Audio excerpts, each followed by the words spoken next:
Good morning, everyone. Woohoo. I love that, Seth. So, what a wonderful Sunday it is. I was pondering what I was going to talk about today, and I realized the last few of my talks have been about kindness. But I realize I'm saying, yes, let's be kind to everyone, let's be kind to everyone.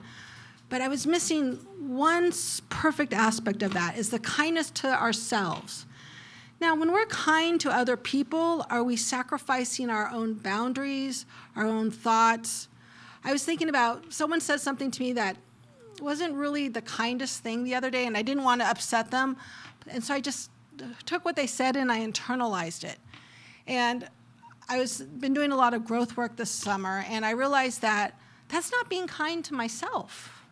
And I've set up a pattern in my life about I must be kind. I can't upset the ship. I don't want to upset anyone. So when things happen, I just kind of stuff it. And in Reverend Mike's Tuesday night class, Change Your Thinking, Change Your Life, he said something that I went, I might have to shift this. He said, I've had this paradigm up until now. Is it true? So am I thinking about things as far as kindness towards others, afraid to make a mistake because I don't want to upset the ship?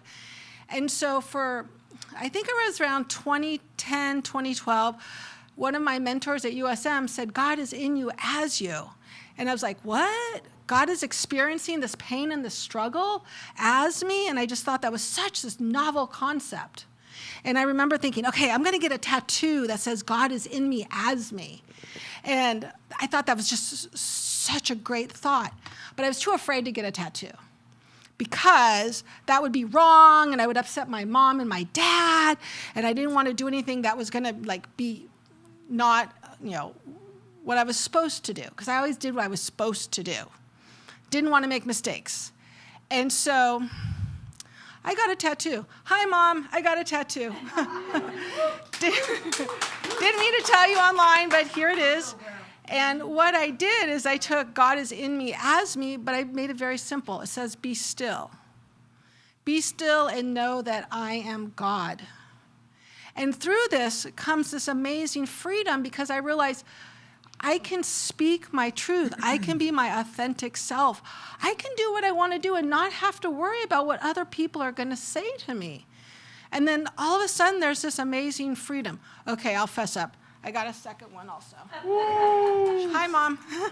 Anyway, so I went in and not only got one tattoo, I got 2 tattoos. And so overheard in LA, I went to my therapist and then I went and I got a tattoo.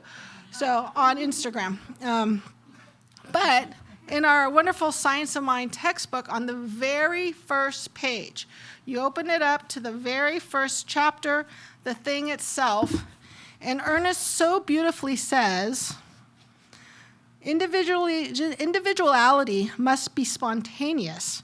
It can never be automatic. The seed of freedom must be planted in the innermost being of man.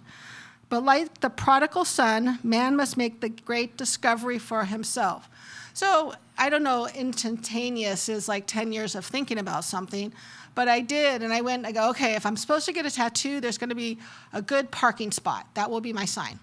The parking spot was right here, and the door was right there. I mean, it was the very first parking spot. I don't know about you, but that seems like a sign to me.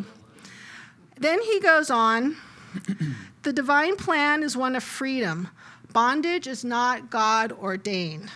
Freedom is the birthright of every living soul. All instinctively feel this. The truth points to freedom under law. Thus, the inherent nature of man is forever seeking to express itself in terms of freedom. So me and my thinking, I can't do something, I don't want to upset anyone, that's not being true to myself, and that's causing bondage and not freedom in my life. And he says right here, it's our divine birthright.